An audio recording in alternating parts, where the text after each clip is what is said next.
We only found out the day before that he had that heart condition. And at that point, suddenly, it was something very, very serious. And at that point, we knew he'd have to have surgery. We were on our way. So we arrived there and minutes later. You know, and you sort of, yeah, there's a part of you that wishes you could be there, but, you know, we'd seen him the night before. He had texted Mum a few minutes earlier. He texted her that he was being brought down, and I think there was a reference to love in it. And then his last words in it were, "Noli timere," which mean, don't be afraid.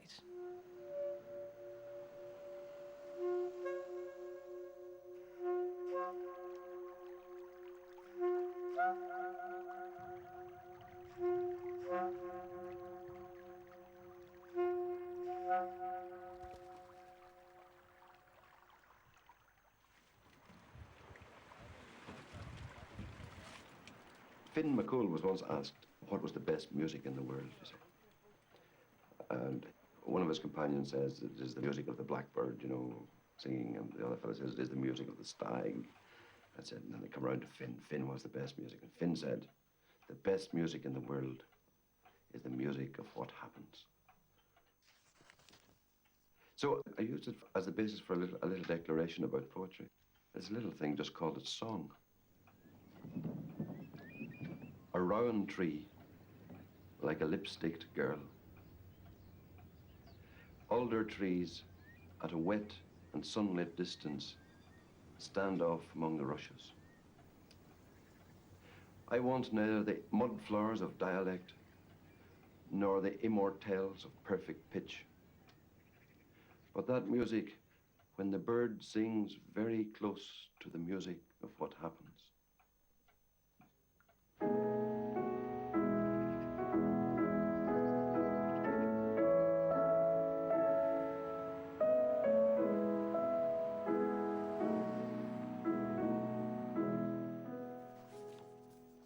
It's called Tate's Avenue. I lived in Tate's Avenue. That's where we met. It's a very straightforward love poem that is absolutely not saccharine, you know. Tate's Avenue. Not the brown and fawn car rug, that first one spread on sand by the sea, but breathing land breaths. Its vestal folds unfolded, its comfort zone edged with a fringe of sepia-coloured wool tails. Instead again, it's Loch Park, Sunday Belfast. A wall backyard, the dustbins high and silent as a page is turned, a finger twirls warm hair, and nothing gives in the rug or the ground beneath it. I lay at my length and felt the lumpy earth, keen-sensed more than ever through discomfort, but never shifted off the plaid square once. When we moved, I had your measure, and you had mine. I shouldn't have read it. It's a beautiful poem.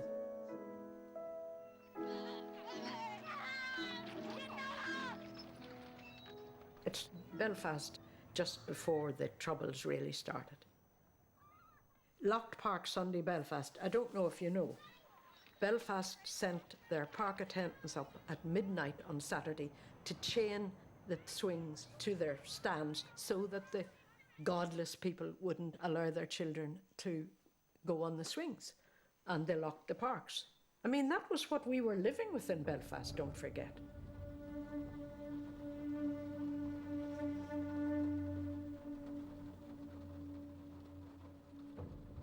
We both came from farming backgrounds, and I mean, we both came from very close-knit families.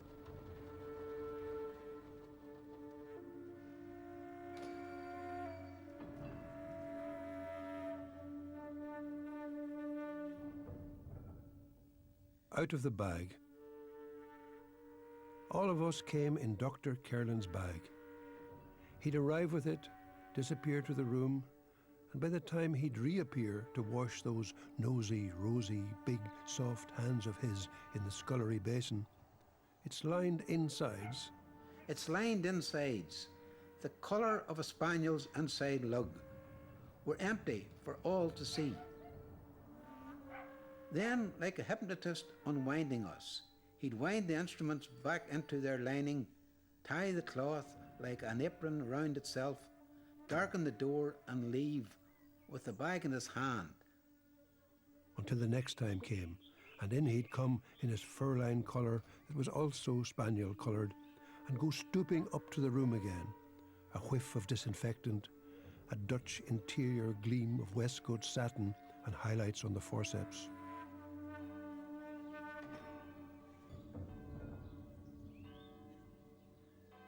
We were, I suppose, so a very close family, yeah. Well, Seamus was the oldest in the house. He was born in 39, I was born in 50, so there's 11 years between us. I was the 9th out of the 9. He was the oldest.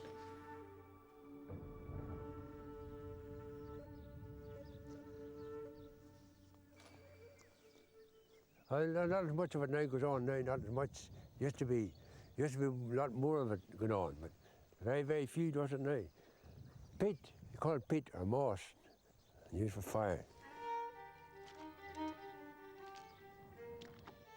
Digging. Between my finger and my thumb, the squat pen rests, snug as a gun. Under my window, a clean rasping sound when the spade sinks into gravelly ground. My father digging. I look down till his straining rump among the flower beds bends low, comes up 20 years away, stooping in rhythm through potato drills where he was digging. By God, the old man could handle a spade. By God, the old man could handle a spade, just like his old man. My father cut more turf in a day than any other man on Tunner's Bog. Once I carried him milk in a bottle, corked sloppily with pepper. He straightened up to drink it, then fell to right away, nicking and slicing neatly, heaving sods over his shoulder, down and down for the good turf, digging. But I've no spade to follow men like them. Between my finger and my thumb, the squat pen rests. I'll dig with it.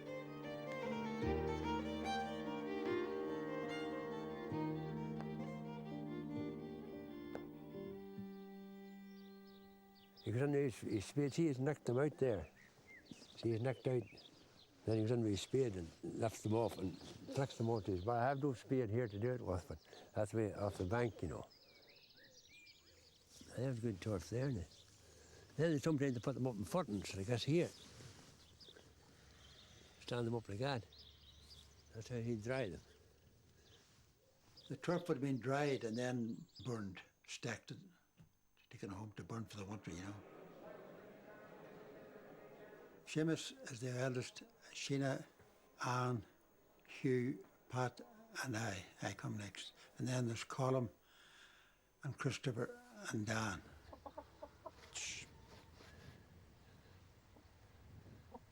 My father farmed, but he's cattle dealer, good cattle dealer.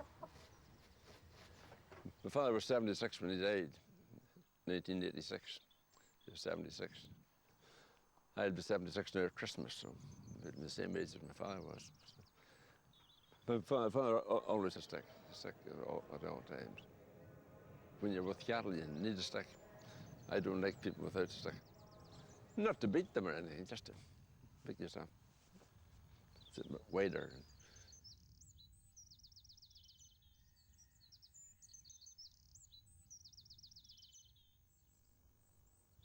1954, moved here.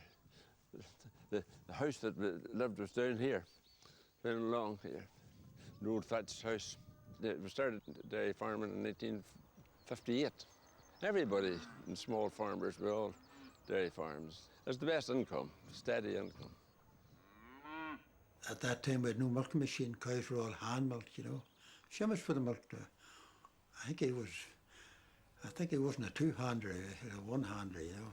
The experts were two hands, you know.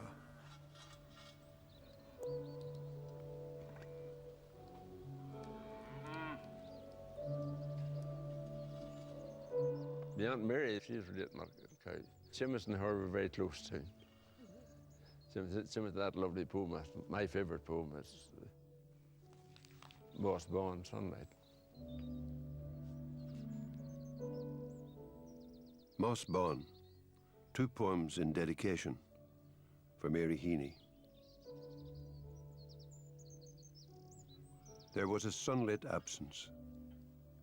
The helmeted pump in the yard heated its iron, water honeyed in the slung bucket, and the sun stood like a griddle cooling against the wall of each long afternoon.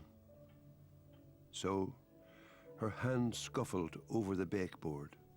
The reddening stove sent its plaque of heat against her, where she stood in a flowery apron by the window.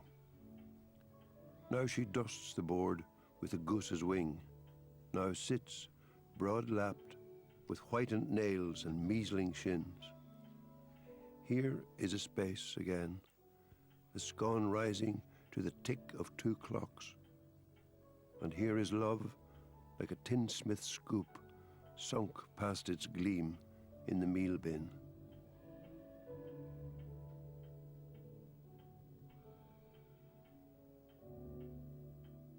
My Aunt Mary was a sister of my father's. She'd have been a worker. She would have milked the cows, but she was also the baker too. She baked the bread. She would have been like a second mother. My mother could have went to Castle Dawson to see her sisters and left Aunt Mary in charge, you know. She had no trouble. And we would have respected her just the same as my mother. She would have the same authority as my mother. When Aunt Mary told you to do something, you do it. Seamus would have been the apple of her eye, really. I know she wouldn't have said that. She didn't make very many statements about anything. Love wasn't a word she used very much. Wasn't used much about our house. That was nearly a 4-letter word before its time.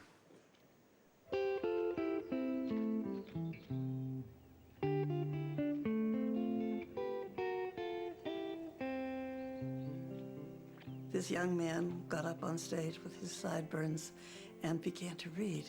And he was reading from North, and I thought, what in the name of God is this? The house would stink long after churning day, acrid as a sulfur mine. The empty crocks were ranged along the wall again. The butter, in soft printed slabs, was piled on pantry shelves. And in the house we moved with gravid ease. The plash and gurgle of the sour-breathed milk, the pat and slap of small spades on wet lumps. Seamus gave me this wonderful gift of a butterprint mold from Moss Bawn, from the first farm. He was being brought up as a farmer, which is really one of the great benefits of his life. And what he saw was the exquisiteness, of course, of the printed butter slabs on the shelves. Nobody else would think of that as something to celebrate aesthetically, but because there it was, right in his life, and he would help baking the butter and help printing it. It's not as though they are abstract poems, and that brings them to a universal audience, I think.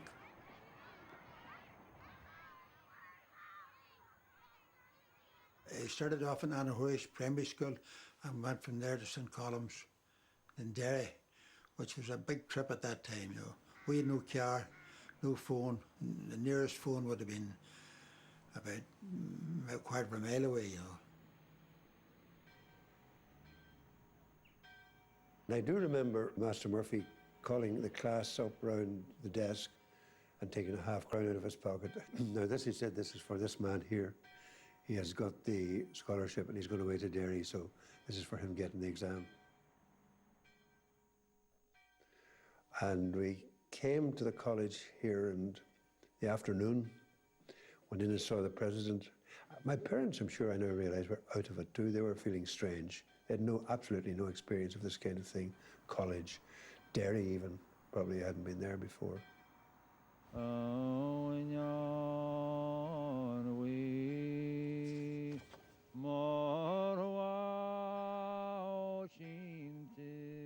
Midterm break.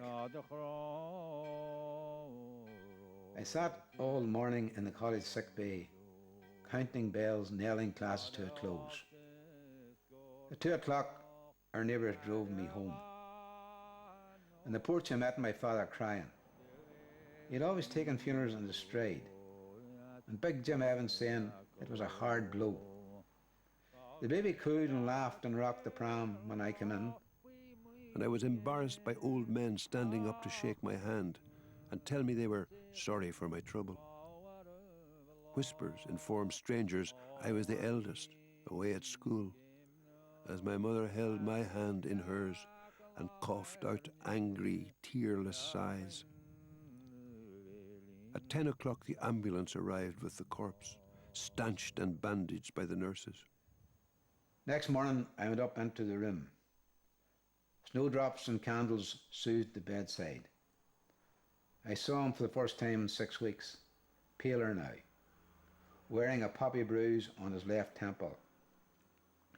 He lay in his 4-foot box as in his cot. No gaudy scars. The bumper knocked him clear. A 4-foot box, a foot for every year.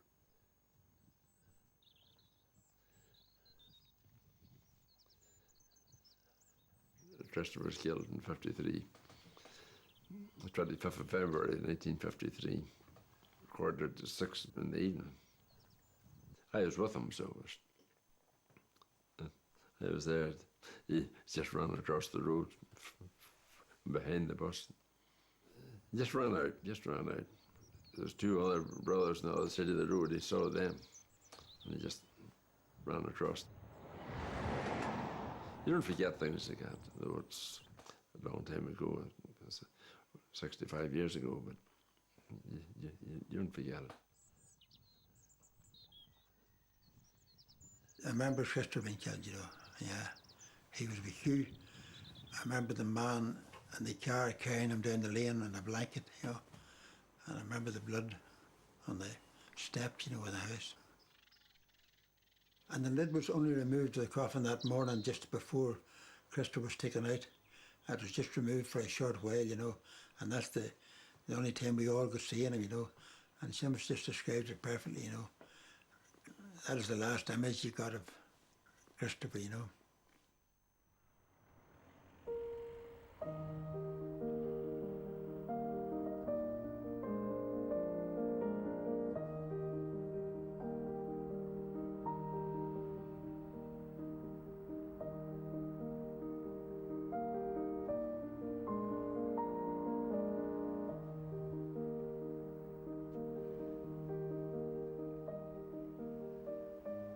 There was a dinner in Queen's, and I met Seamus at the dinner.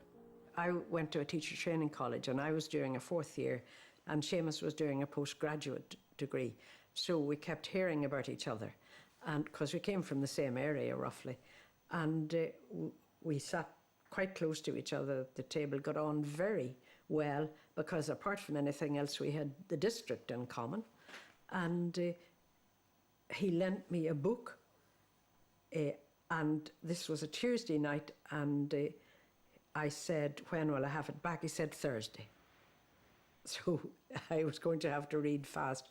And we met on Thursday, and though we're both fairly cautious people, I think we both knew then that we would end up together, and we did for over 50 years.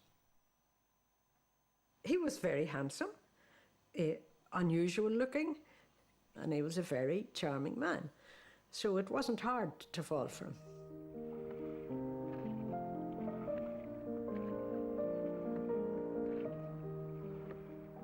We went for this walk along the embankment in Belfast, and a few days later to be handed this wonderful poem.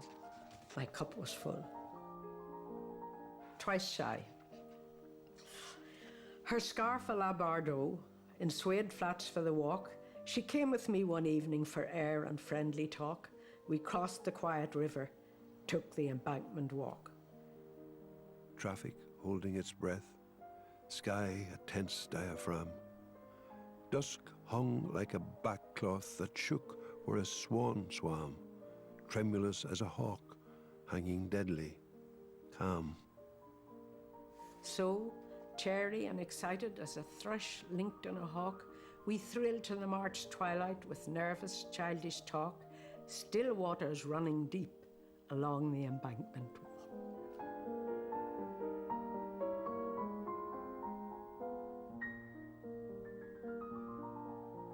I would have known a bad poem if I'd got it, and I'm glad I wasn't getting a bad poem. I was getting a wonderful poem. I was his first reader.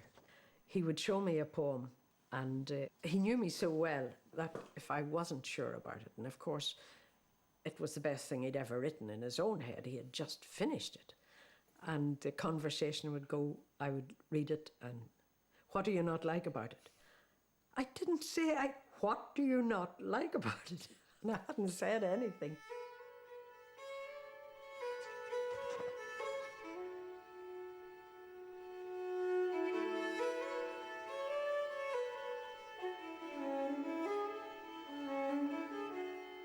Once he started writing, he wrote furiously. The real breakthrough was The New Statesman, published 3, which was very unusual, more or less took up an entire page. And Faber got in touch with Seamus, and Death of a Naturalist was the result in 1966.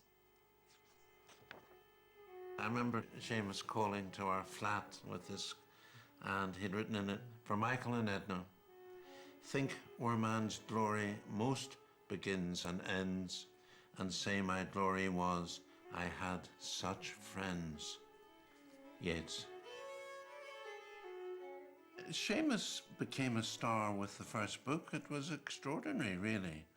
He was easily the luckiest poet in the history of English literature.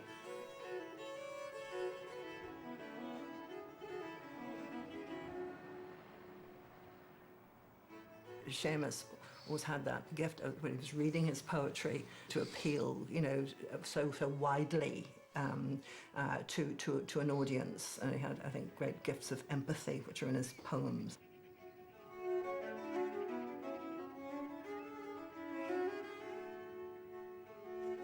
There's a poem here dedicated to me. I love this poem.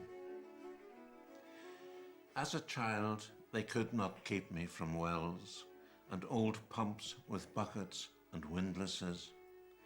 I loved the dark drop, the trapped sky, the smells of waterweed, fungus, and dank moss.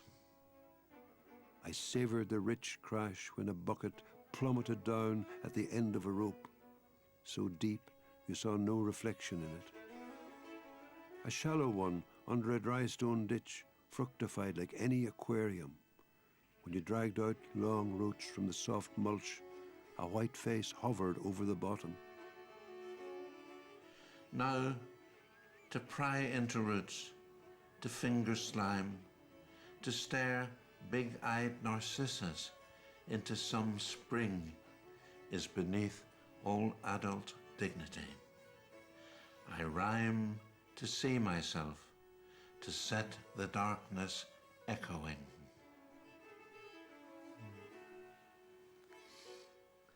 Yeah, that's, I adore that poem. It's so full of richly original sounds, and for instance, fructified like any aquarium. And no one had written like that until this moment, Sometimes the idea that poetry based in the countryside or in some kind of rural setting is simpler than some other unspecified kind of poetry, that's quite erroneous. I think Seamus does extraordinarily sophisticated things with apparently simple materials.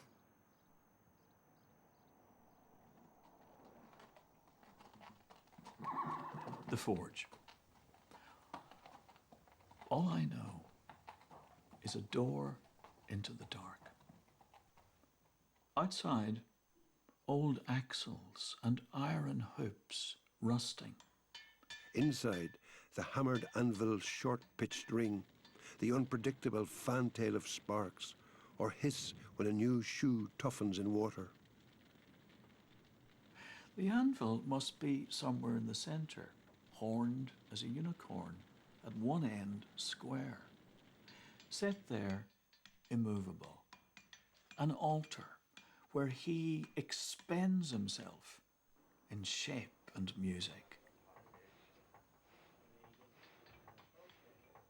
He was my teacher in Queen's University, Belfast, where I went in 1969. Seamus, though he was able to deliver the unaffected, he did it with great technical skill. I mean, this poem is a sonnet. The key always is, as they say in Latin, which of course Seamus spoke, ars celit artem, art conceals the art. So the trick for him is to make it look as if nothing went into it.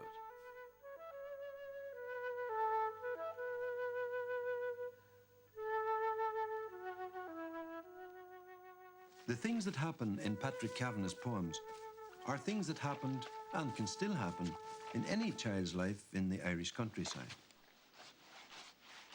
He was never in any doubt about the validity of the parish as his artistic material. The grounds of his youth and the grounds of his art were the same. It is by attention to the very earth itself.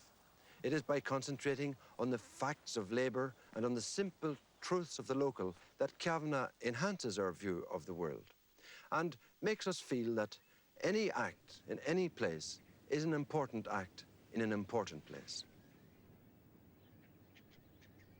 Seamus became very well known very quickly, and he was good at presenting programmes. So both UTV, Ulster Television, and the BBC used him. The BBC did the school's broadcast. But he was also quite natural, I think, in front of the camera. He was a natural communicator and broadcaster, so I think it was quite a good fit as well.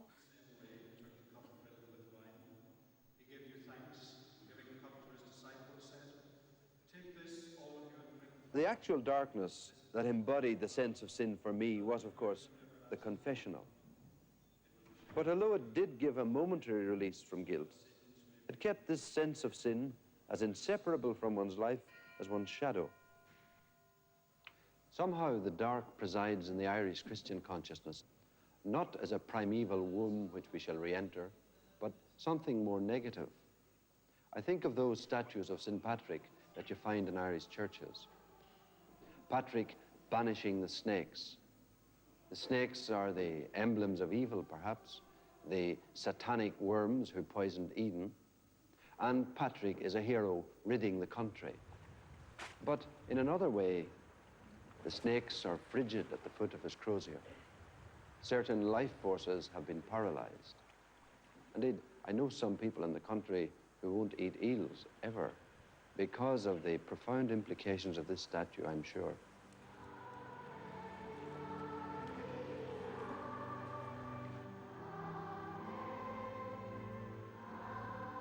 We were both, I don't want to go into this too much, we were both believing Catholics, practicing at that stage, but I don't want to start. Lamb of God.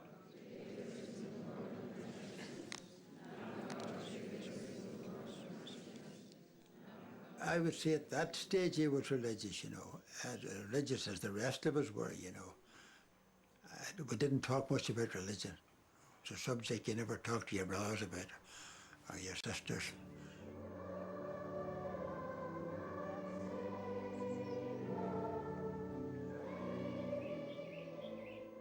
Whatever you say nothing. Religion's never mentioned here, of course.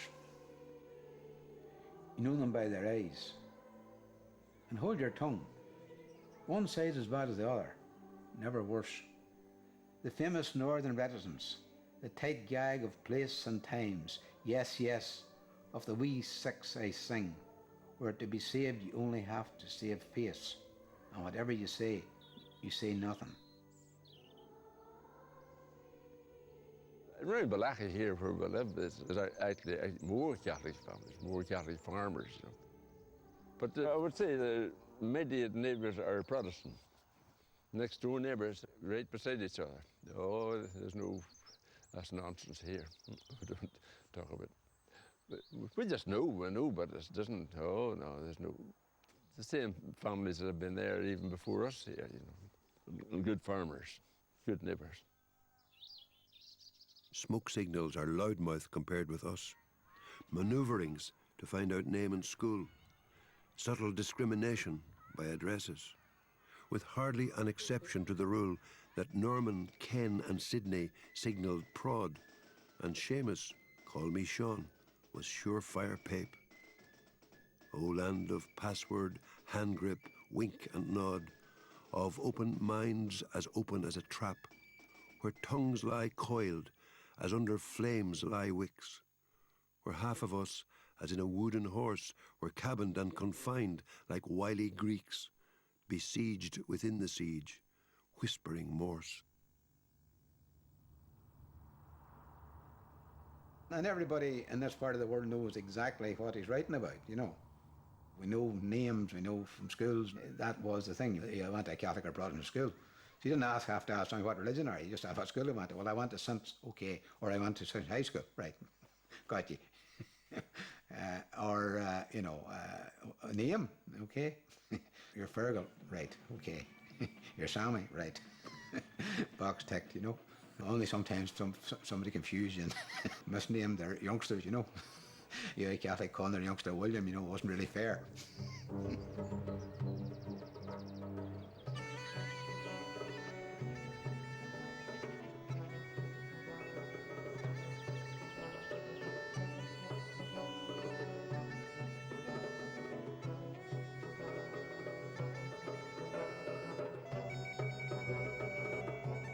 We got married in Arbo, which is a small parish that I lived in on the shores of Lough Neagh. My name was Devlin. The area I was born in was called Munter Evelyn, which it means in Irish the Devlin terrain, you know, the Devlin people, literally. And so it was a very close-knit society. And I was married in the church there. Wedding day. I am afraid. Sound has stopped in the day, and the images reel over and over. Why all those tears? The wild grief on his face outside the taxi. The sap of mourning rises in our waving guests. You sing behind the tall cake like a deserted bride who persists, demented, and goes through the ritual. When I went to the gents, there was a skewered heart and a legend of love. Let me sleep on your breast to the airport. It's not the happiest wedding poem I've ever read in my life. The grief was my father's, who was a family man, and I was the first to go.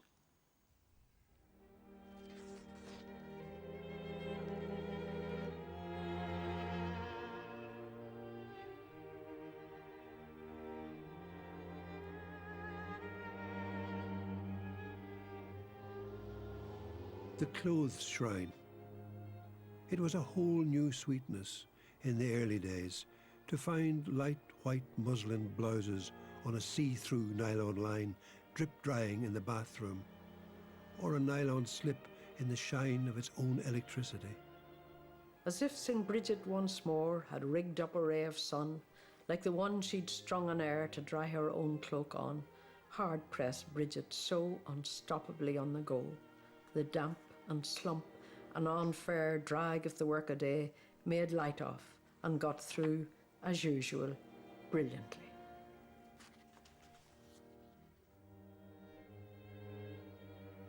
I certainly see it as a love poem. I mean, to be, you know, with other men in a flat and then suddenly to see intimate garments in the bathroom. Yeah, a lot of the poems are subliminally erotic, I think. Yeah, it's fine. Michael was born in July 66. We were living in Belfast.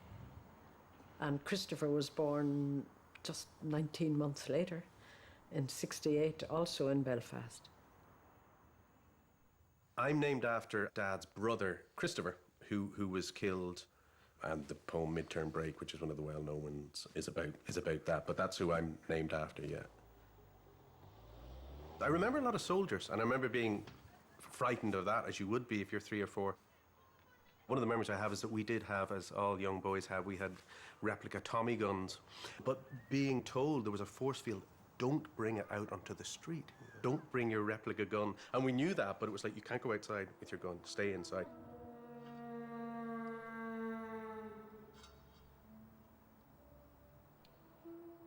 I fought for 18 years in the army for liberty and freedom. But simply because I'm a Catholic, I cannot get freedom.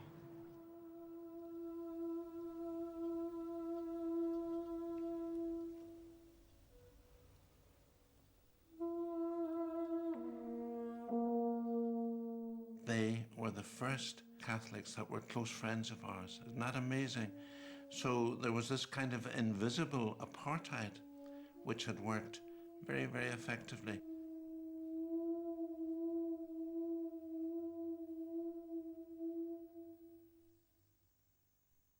I think 68 was that march in Derry where they were battened and started the whole thing off. I was certainly flabbergasted by the ferocity of it all. The first 4 or 5 years of the Troubles were really almost unendurable to remember. By 69, Belfast really was in flames.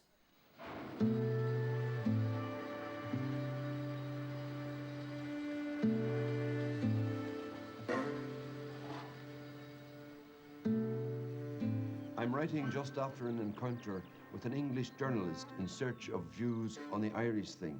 I'm back in winter quarters where bad news is no longer news, where media men and stringers sniff and point, where zoom lenses, recorders and coil leads litter the hotels. The times are out of joint, but I incline as much to rosary beads as to the jottings and analyses of politicians and newspaper men who scribbled down the long campaign from gas and protest to gelignite and sten, who proved upon their pulses escalate, backlash and crack down the provisional wing, polarization and long-standing hate. Yet I live here. I live here too, I sing. Expertly civil-tongued with civil neighbours on the high wires of first wireless reports, sucking the fake taste, the stony flavours of those sanctioned, old, elaborate retorts. Oh, it's disgraceful, surely, I agree. Where is it going to end? It's getting worse. They're murderers. Internment, understandably. The voice of sanity is getting hoarse. Children dragging fathers from their beds, beating sons while helpless mothers watch the blood pour from their head. Armored cars and tanks and guns came to take away our sons, but every man will stand behind the men behind the wires. Not for them the judge and jury, nor indeed a crime at all. Be when Irish means we're guilty, so we're guilty one and all. Round the world, Bloody Sunday was a huge shock, really. And I remember Seamus and Marion Edna and I talking about the band march in Newry in protest against Bloody Sunday.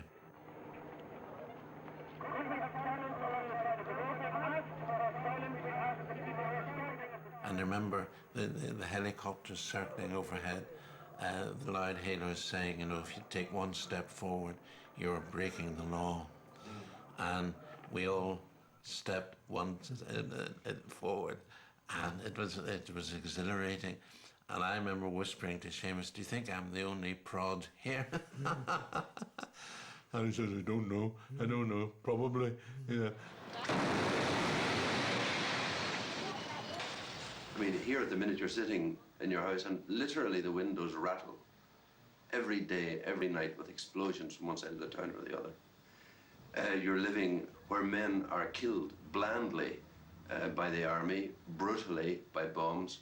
You're living where people within 300 or 400 yards of you are confined in internment camps. And what do? You're sitting, putting marks on paper, same as you were doing before this started.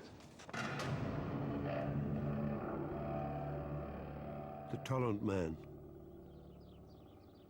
Someday I will go to Aarhus to see his peat-brown head, the mild pods of his eyelids, his pointed skin cap. In the flat country nearby where they dug him out, his last gruel of winter seeds caked in his stomach, naked except for the cap, noose and girdle, I will stand a long time. Out there, in Jutland, in the old man-killing parishes, I will feel lost, unhappy, and at home.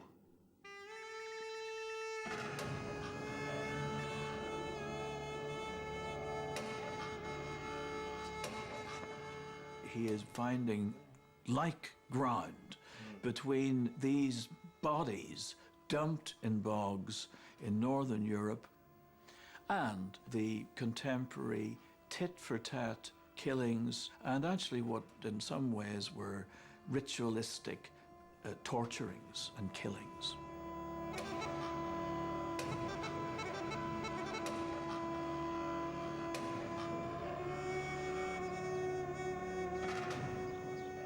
It was very hard to write about the North and not be a propagandist or not to fail to speak for the people you knew. And it caused him a great deal of anxiety, and he found a metaphor in the bog bodies. I think they're 1,000 years old.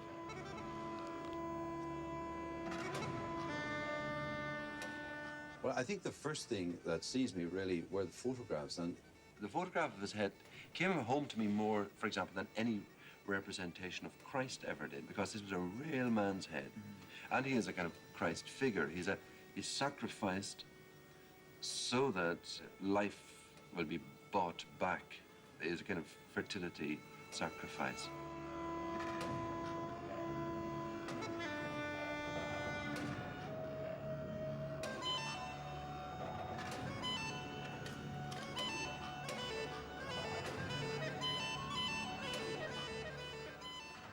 So this is punishment from North.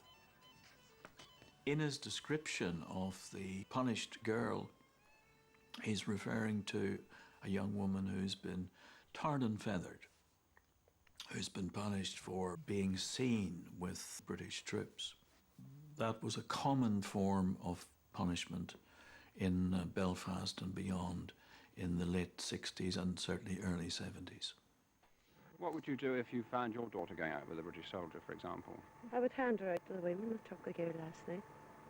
And have her tarred and feathered? Well, what do you feel about it? I think she deserved it. I think what they done was right. It was just as my mother says, it's too good for her. Punishment. I can feel the tug of the halter at the nape of her neck, the wind on her naked front. It blows her nipples to amber beads. It shakes the frail rigging of her ribs. I can see her drowned body in the bog. Her shaved head like a stubble of black corn, her blindfold a soiled bandage, her noose a ring to store the memories of love. Little adulteress, before they punished you, you were flaxen-haired, undernourished, and your tar-black face was beautiful. My poor scapegoat, I almost love you.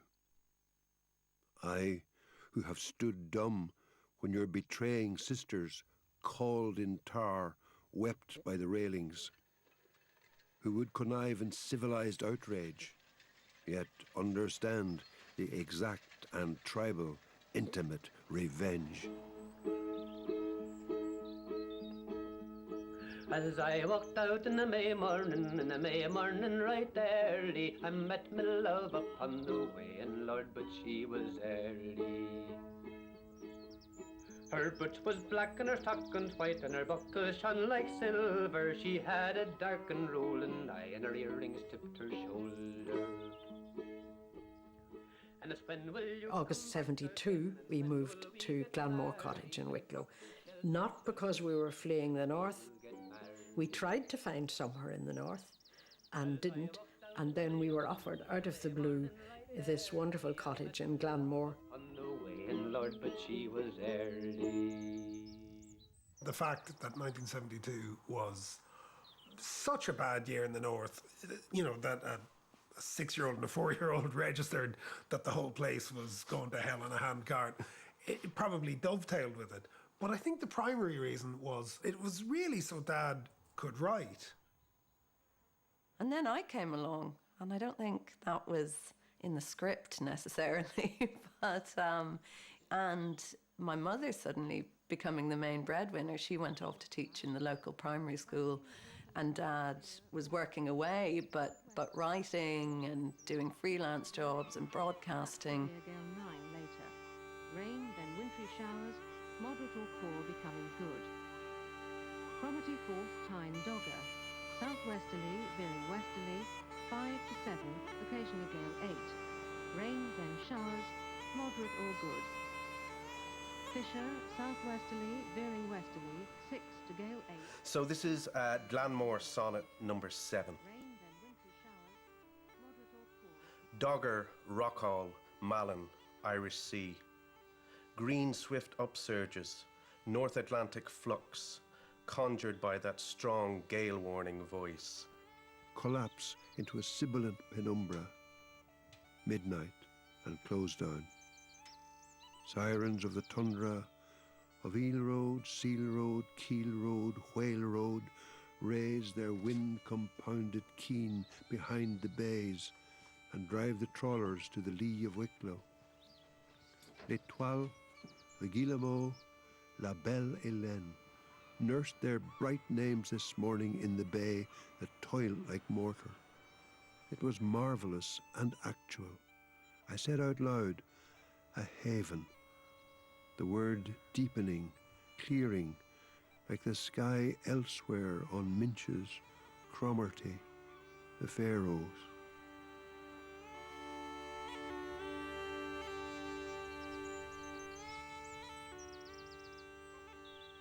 You couldn't really get much more peaceful than where we moved to in Wicklow, where there was no phone, no television. We had running water, but the house up the road didn't. So Dad felt completely at home. Yeah. We moved originally in 1972 and we stayed till 76. And then we left it and went to Dublin. And we've used it as a weekend cottage ever since. But Seamus lived here a good deal of the time and did a lot of his work here.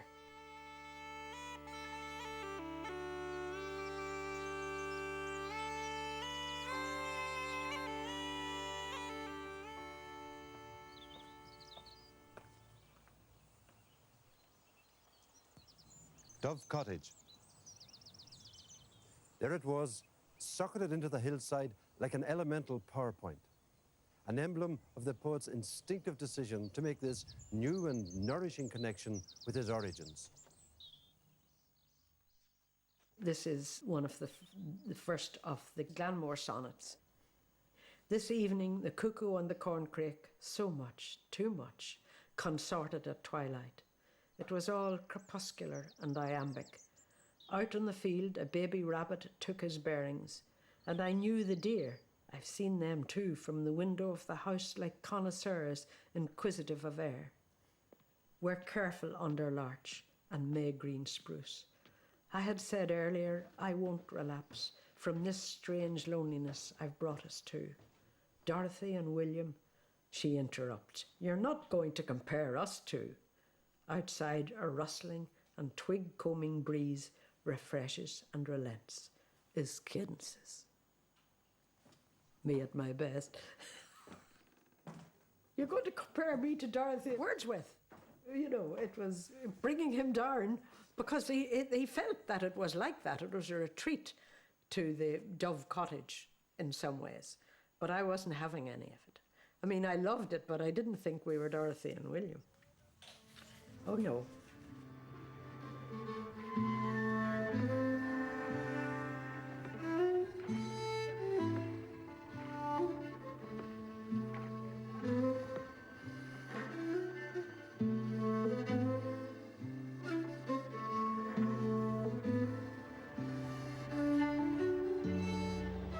Obviously, it was awful when Seamus and Mary went. I didn't want them to go and greatly miss them. But I also think that Seamus remained absolutely in touch with the North and with his actual and poetic roots here.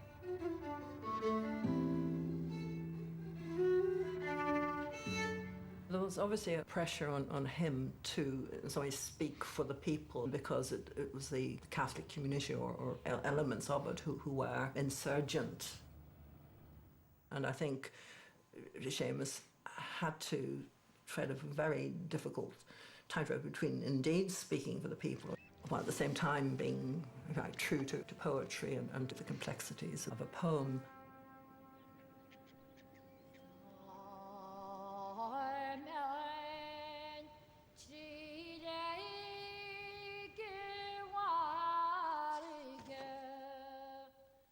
Exposure. It's one of his most important poems because it tells you exactly what he was facing. It is December in Wicklow. Alders dripping, birches inheriting the last light, the ash tree cold to look at. A comet that was lost should be visible at sunset. How did I end up like this? I often think of my friends' beautiful prismatic counselling and the anvil brains of some who hate me as I sit weighing and weighing my responsible tristia. For what? For the ear? For the people? For what is said behind backs? I am neither internee nor informer, an inner emigre, grown long-haired and thoughtful. A wood cairn escaped from the massacre, taking protective colouring from bole and bark, feeling every wind that blows. Who, blowing up these sparks for their meagre heat, have missed the once-in-a-lifetime portent. The comet's pulsing rose.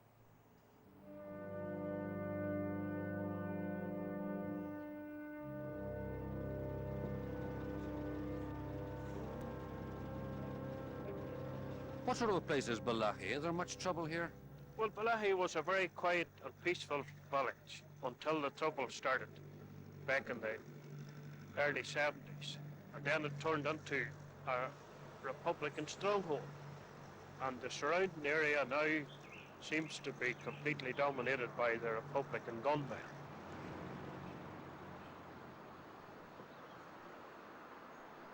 Throughout my childhood, we'd go up to Balahi and to Arboe, where Mum's from, pretty much every weekend. And we'd have these long car drives up, you know, the 5 of us in the Volkswagen Beetle.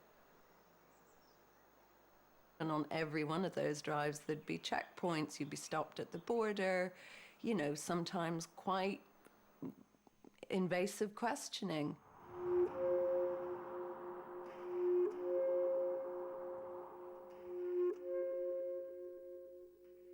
The Toom Road, it was the main road in those days between, if you were going from Derry to Belfast, you went through Toom. There's a bridge there at Toom, which was kind of basically, you were stopping the bridge nearly every time you went over it, you know. The Toom Road. One morning early I met armoured cars in convoy, warbling along on powerful tyres, all camouflaged with broken alder branches and headphone soldiers standing up in turrets. How long were they approaching down my roads as if they owned them? The whole country was sleeping. I had rights of way, fields, cattle in my keeping, Tractors hitched to buck rakes and open sheds. Silos, chill gates, wet slates, the greens and reds of outhouse roofs. Whom should I run to tell among all of those with their back doors on the latch for the bringer of bad news, that small hour's visitant who, by being expected, might be kept distant? Sowers of seed, erectors of headstones. Oh, charioteers, above your dormant guns, it stands here still, stands vibrant as you pass, the invisible, untoppled Omphalos.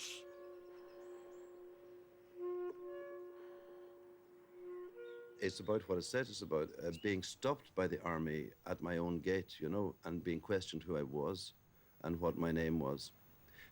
You're at home here, and there are strangers stopping you and asking you your name. Supposing in the home counties there were a bunch of Irish army people at the end of somebody's avenue, and the different language, the different intonations, you know, the whole different culture of the outsider coming in, questioning you on your own ground. Yeah.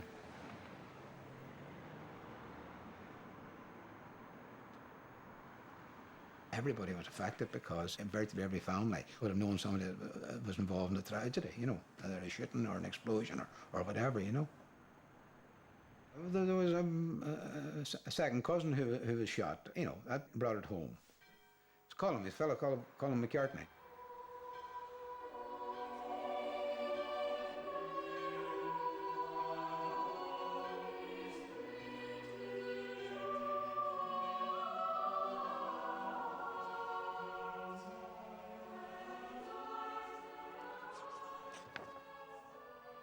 The stranded Loch Beg, in memory of Colin McCartney.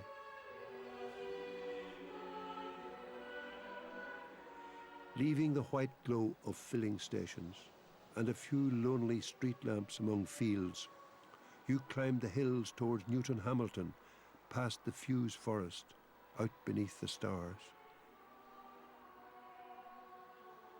He was coming home from a football match, him and his friend were coming home from a football match, and they were stopped on the roadside by what David thought was a UDR checkpoint, I presume, and it turned out they were in the wrong place at the wrong time, and he was shot by these people that stopped him on the road, you know. He was a Catholic coming from a football match, a Gaelic match in Dublin, so he was quite easily identified what his religion was. So that's, you can't dress it up any other way. The two of them were shot, and it was, again, a tragedy, and working fella, you know, left the family devastated. What blazed ahead of you? A faked roadblock. The red lamps swung, the sudden brakes and stalling engine, voices, heads hooded, and the cold-nosed gun.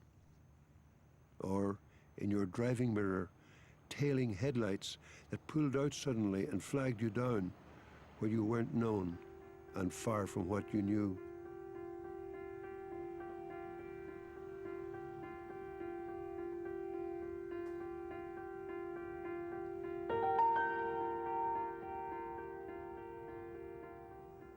There are many poems about poetry itself in Seamus's work, but there's one little poem that has become very much a prized poem everywhere because it's short, because its subject is clear, and because it comes from Irish folklore. Song. A rowan like a lipsticked girl between the by-road and the main road. Alder trees at a wet and dripping distance stand off among the rushes. There are the mud flowers of dialect and the immortelles of perfect pitch. And that moment when the bird sings very close to the music of what happens.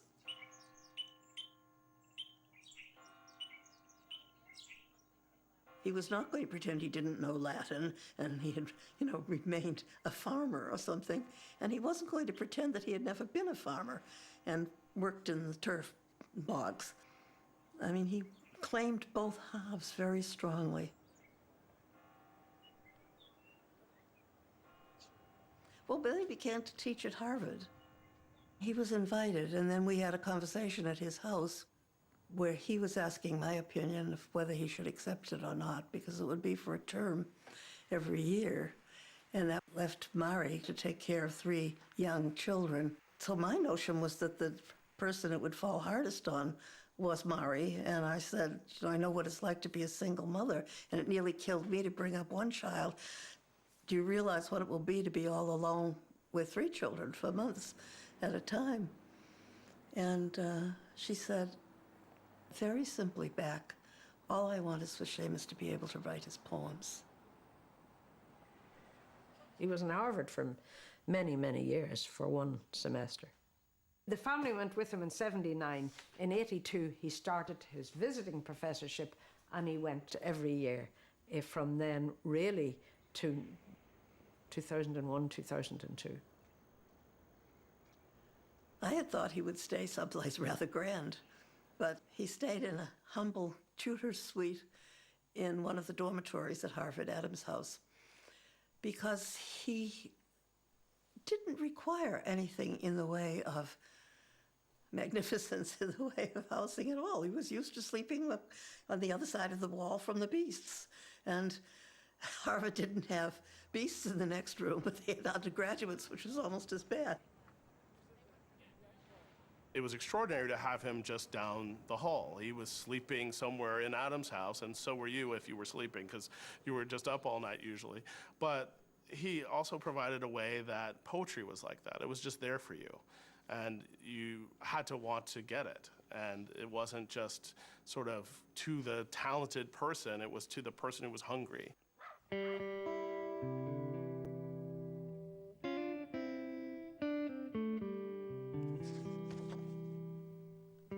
The skunk, up, black, striped and damasked like the chasuble at a funeral mass. The skunk's tail paraded the skunk. Night after night, I expected her like a visitor. The refrigerator whinnied into silence. My desk light softened beyond the veranda. Small oranges loomed in the orange tree. I began to be tense as a voyeur. After 11 years, I was composing love letters again, broaching the word wife like a stored cask, as if its slender vowel had mutated into the night earth and air of California. The beautiful, useless tang of eucalyptus spelt your absence. The aftermath of a mouthful of wine was like inhaling you off a cold pillow. And there she was, the intent and glamorous, ordinary, mysterious skunk. Mythologized, demythologized, stuffing the boards 5 feet beyond me. It all came back to me last night, stirred by the sootfall of your things at bedtime. Your head down, tail up hunt in a bottom drawer for the black plunge line nightdress.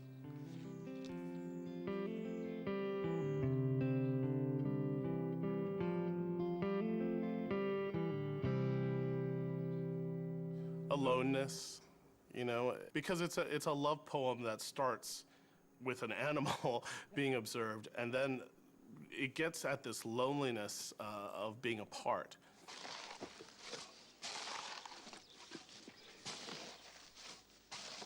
My family had come from Louisiana, and I also had this rooted home place, and so I could really relate to Heaney's use of home and thinking about the land and the ground.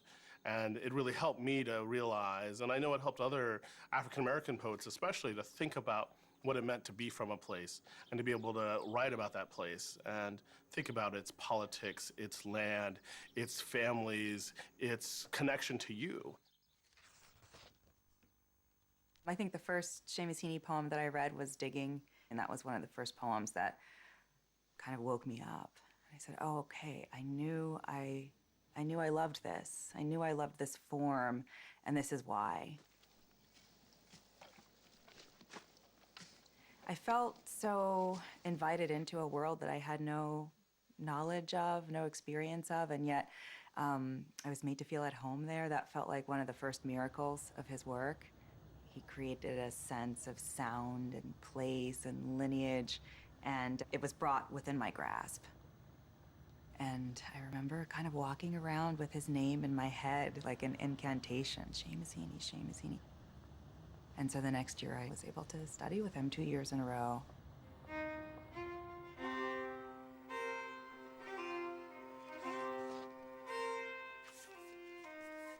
I love the wonder of language in this poem, and this is one of the poems with, that made me think, okay, I want to be a writer. I have to rediscover all of this anew. Alphabets. A shadow his father makes with joined hands and thumbs and fingers nibbles on the wall like a rabbit's head. He understands he will understand more when he goes to school. There he draws smoke with chalk the whole first week, then draws the forked stick that they call a Y. This is writing. A swan's neck and swan's back make the two he can see now as well as say. First it is copying out, and then English, marked correct, with a little leaning hoe. Smells of inkwells rise in the classroom hush. A globe in the window tilts like a colored O.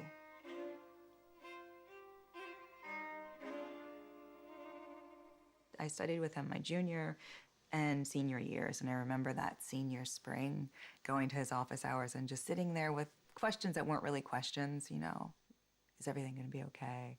What did you do? What should I do? And he signed my copy of Seeing Things with a quote from Yeats. And wisdom is a butterfly and not a gloomy bird of prey, kind of like a gentle, like, buck up, it's gonna be okay.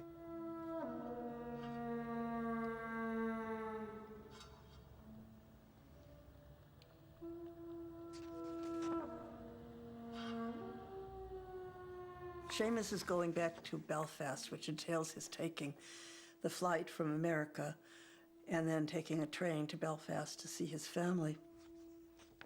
And he's anticipating a reunion. And then something awful happens. And he puts it in this poem called The Flight Path.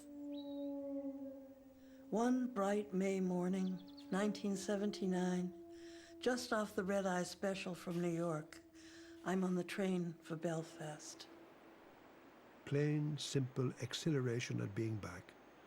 The sea at Skerries, the nuptial hawthorn bloom, the trip north taking sweet hold like a chain on every bodily sprocket. The jail walls all those months were smeared with shite. Out of Longkesh, after his dirty protest, the red eyes were the eyes of Karen Nugent, like something out of Dante's scurfy hell. So he enters and sits down opposite and goes for me head on. When, for fuck's sake, are you going to write something for us? If I do write something, whatever it is, I'll be writing for myself. Being cursed at like that with ugly language and then answered gravely with the truth, I'll be writing for myself. I'm not a spokesperson for any party, because unless you write for yourself, you're not writing within the demands of poetry.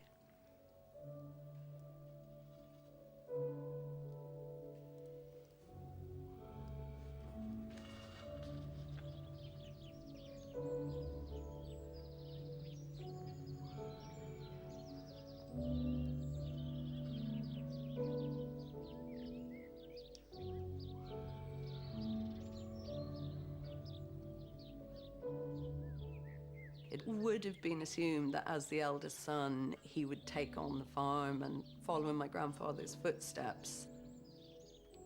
But then, when going to St. Columb's happened and suddenly university was on the horizon, that changed, and it ended up then being my Uncle Hugh who took on the farm.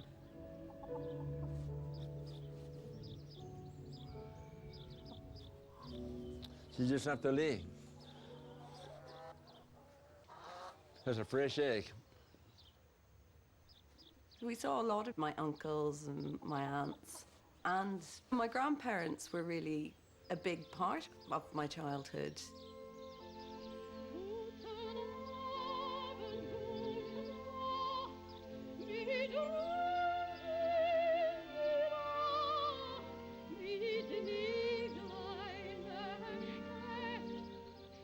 This is Clearances, which was the series of sonnets that he wrote after my grandmother died in 1984.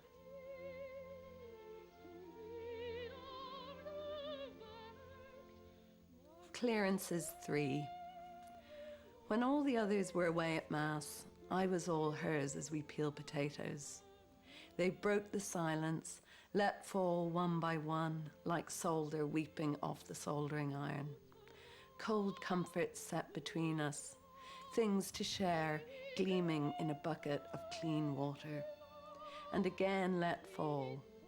Little pleasant splashes from each other's work would bring us to our senses.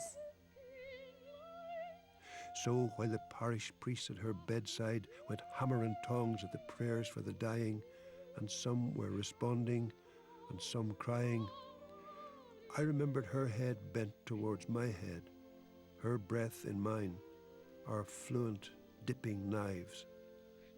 Never closer the whole rest of our lives.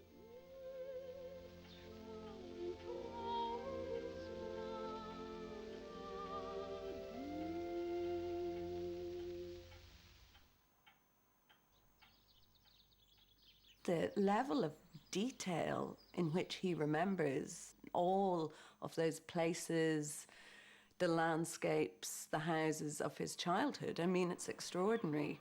They really left their imprint deep.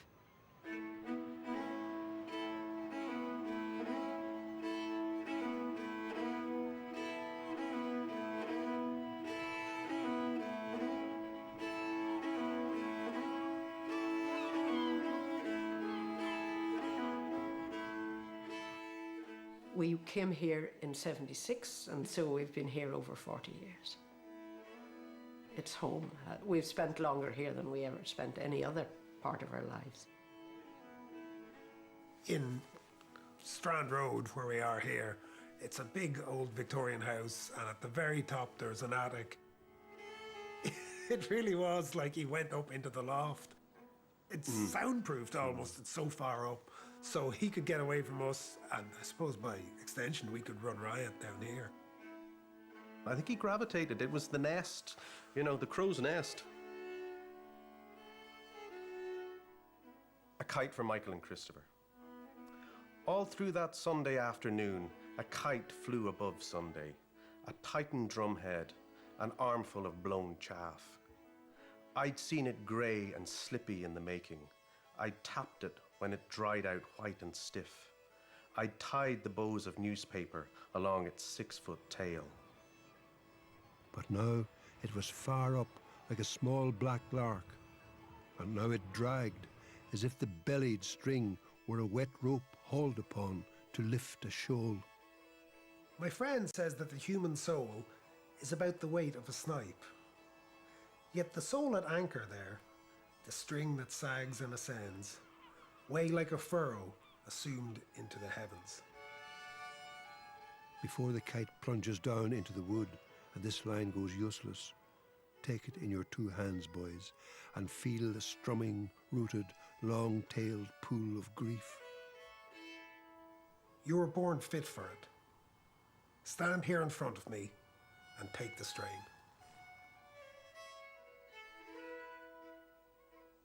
I do remember us getting a kite. I don't remember a lot of soaring.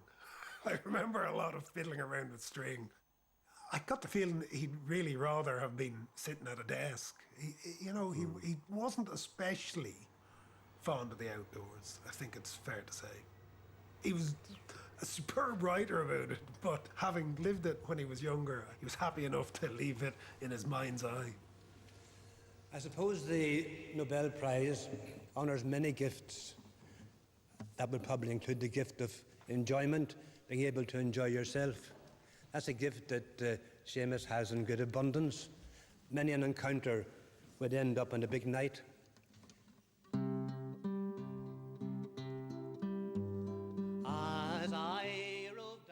It was 1995, it was October. I walked into the office. My colleague, Charlotte, said to me, "We've just had a phone call saying that your dad has won the Nobel Prize." And just, I mean, complete shock. And from that moment on, it was just a kind of whirlwind of phone calls and newspapers ringing, radio stations ringing. I remember the Swedish ambassador showing up at my workplace with a bunch of flowers. I mean, it was all, I mean, talk about surreal. Yeah, it was bizarre. In the arms of the labouring boy, I mean to We have had 25 years. It's an extraordinary length of time. But people have suffered incredibly. The wounds are still borne bitterly. The peace process is still hopefully at work, and I have to believe it will successfully proceed. the girl that weds me bonny labouring boy. Well, I suppose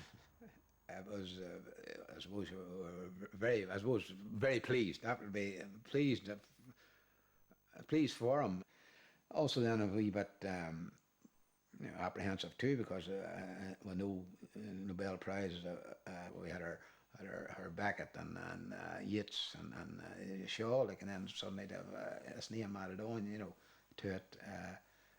We're very conscious of it, you know.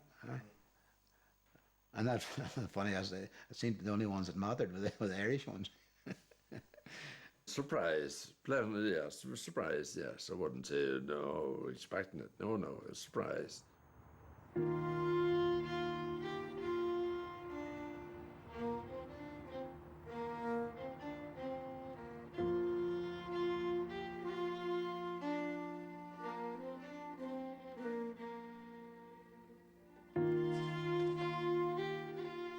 Christmas 1983, he hadn't got me a Christmas present, as he confessed later. So he sat down and wrote out all the love poems that he had written at that time to me. There are plenty more love poems, I'm glad to say, after 1983. But what a gift.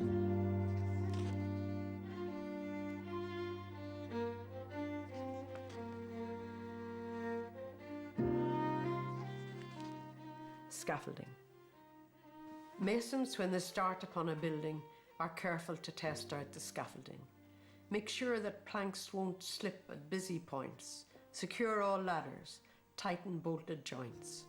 And yet all this comes down when the job's done, showing off walls of sure and solid stone.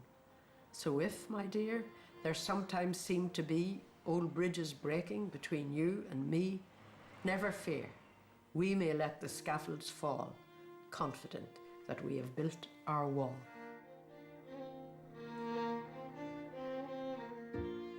We weren't living together at this stage. This was in the very early days of our relationship. We were good Catholics, don't forget. And he was in his flat and I was in mine in Tate's Avenue. It's read at practically every wedding in Ireland. It really is. It is read at quite a number.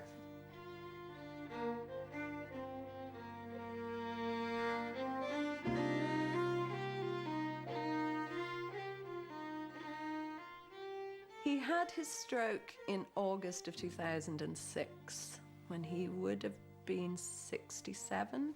And I think they were talking, and then I think Mum looked and his leg was lying at an angle, and they both suddenly realized something was wrong. He was taken in and eventually then driven back to Dublin in an ambulance, which he recounts in the poem Chanson d'Aventure, which is a really beautiful late love poem. Chanson d'Aventure.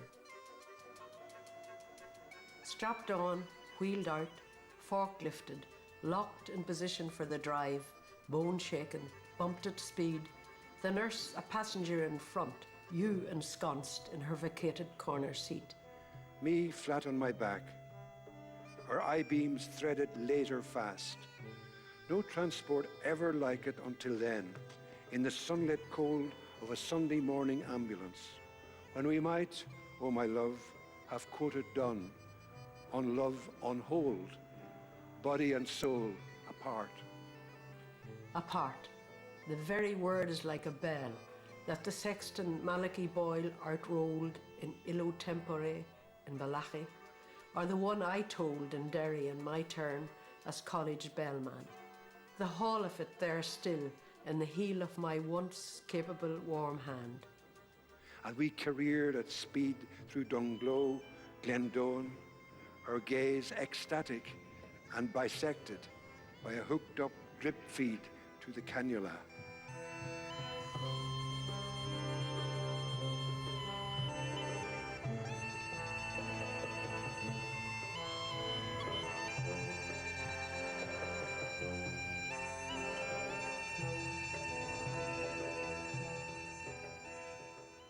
That was He 2000. was in hospital for 7 or 8 weeks, recovering. He had to learn to walk again.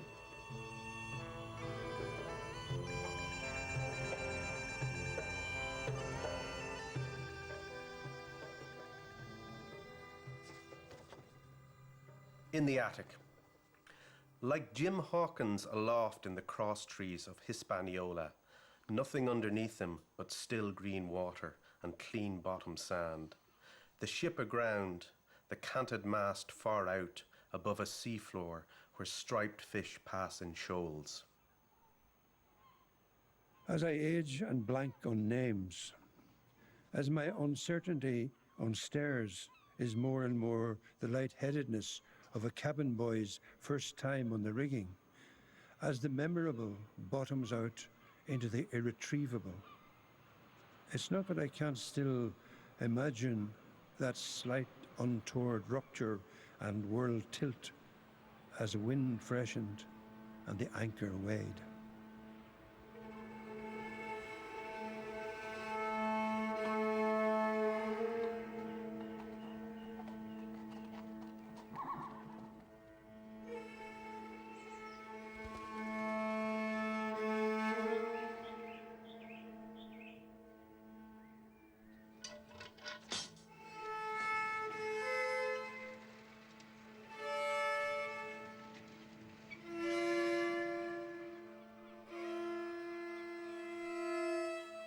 I got this phone call which woke me up, and there's a woman from the BBC said, "Did you hear that Seamus Heaney had died?" I went, "No." And she said, "Would you like to say a few words?" I said, "No." I mean, I was heartbroken. I thought we were all going to go on forever, you know.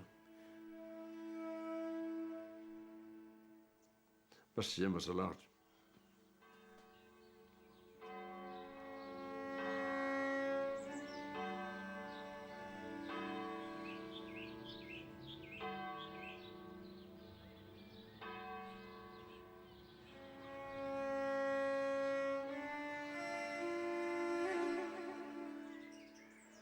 Seamus was interested in the idea of being used as a medium by something beyond himself. Poetry is of no interest if it's written by oneself. It's only of interest when it comes from beyond.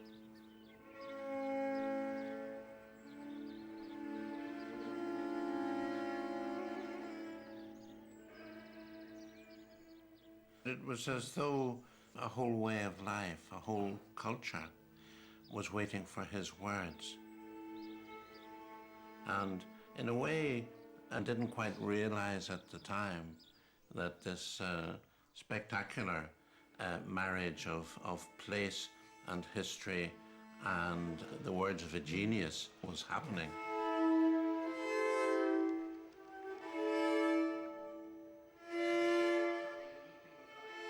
On that Sunday, there were 80,000 people in Croke Park, and they put up a photo of Seamus and said, "Could we have a minute's silence?" And there was an absolute silence for a minute, and then 80,000 people clapped for about a minute and a half. And I can think of no other country where a football crowd will have a minute's silence and cheer a poet. Finally, we would like to mark the passing of one of our greatest literary icons, the Nobel laureate Seamus Heaney.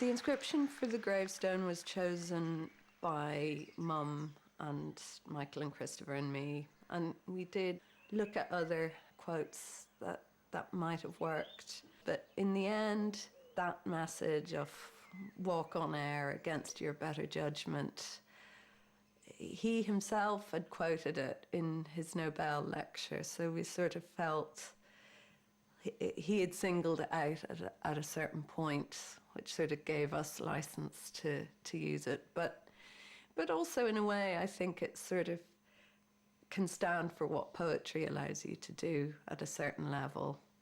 You just have to trust and go with it and take that step.